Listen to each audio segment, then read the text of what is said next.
سلامونه له کرکټ له ډګر څخه مو یو ځل بیا له تازه پیښو خبرو. د افغانستان، بنګلادیش او سریلانکا 19 کلونو کرکټ ملي لوبډلو ترمنځ د 50 ورځو لوبو درې اړخیزه ټورنمنټ سبا په عربي اماراتو کې پیلېږي. د افغانستان، بنګلادیش او سریلانکا لوبډلو کپتانان نن د دې سالیو د اتلولۍ جام سره په شیخ زاید ابوظبي لوبغالي کې راښکاره شول. د دې درې اړخیزه ټورنمنټ یا سیریز پیل به سبا د افغانستان او بنګلادیش په لوبې سره په شیخ زاید کرکټ نړیوال لوبغالي کې وشي. د دې سیریز په دویمه لوبه کې به سریلانکا له بنګلادیش سره، په دریمه لوبه کې افغانستان له سریلانکا سره او ورپسې درې نور لوبو کې افغانستان له بنګلادیش، سریلانکا له بنګلادیش او افغانستان له سریلانکا سره د مارچ په 28مه نیټه سیالي وکړي.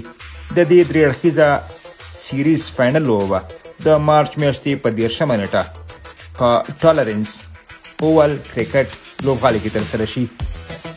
په دغه سفر کې د افغانستان 19 کلنې کرکټ ملي لوبډلې 52 ورځې لوبې له بنګلادیش سره ترسره کړې چې لومړۍ لوبه کې په 158 منډو بریا خپله کړه، خو په دویمه لوبه کې ماتې وخوړه.